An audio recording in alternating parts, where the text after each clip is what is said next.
Really quickly, in 1910, Senator Aldrich on his private train brought a bunch of billionaire bankers, the Morgans, all these different people, the Warburgs, down to this place called Jekyll Island off the coast of Georgia, and they figured out a way to create the Federal Reserve because central banks were looked down upon by the people and they caused a lot of problems. By creating the Federal Reserve, they convinced the Congress and the people that the Federal Reserve is a government arm. It's not. They borrow money from private banks. We're owned by banks, and you can't alter that. John Kennedy wanted to stop borrowing and wanted to stop using the Federal Reserve, use silver certificates to determine the value of the dollar, and print money through the Treasury. So they exploded his head. The point is... Well, that's quite a connection you make. Yeah.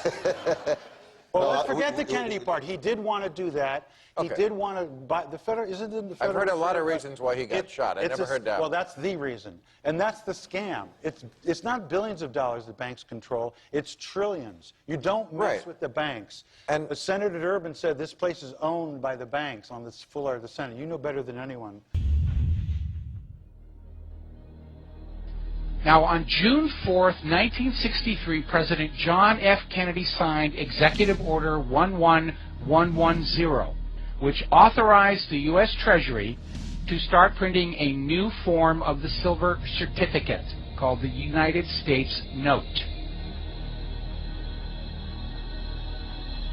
John F. Kennedy issued $4 billion worth of this new cash money, free of debt, free of interest, and it was enough money to allow the nation to conduct its business without needing to involve the private Federal Reserve Bank.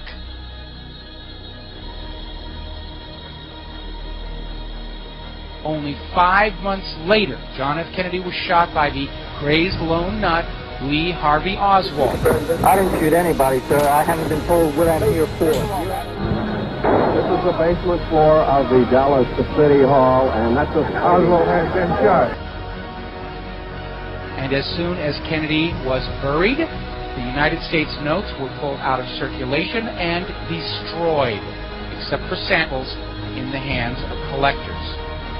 Now, when I first proposed this linkage between the monetary system and the assassination of our world leaders, I got an email saying, well, that's nonsense. How do you know it wasn't Cuba or the Russians or whatever else?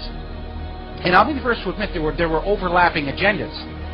There were a lot of people who wanted Kennedy dead for a lot of different reasons, but if there is no link to his U.S. notes, then why was John J. McCloy, former president of the World Bank, former president of the Chase Manhattan Bank, appointed to the Warren Commission?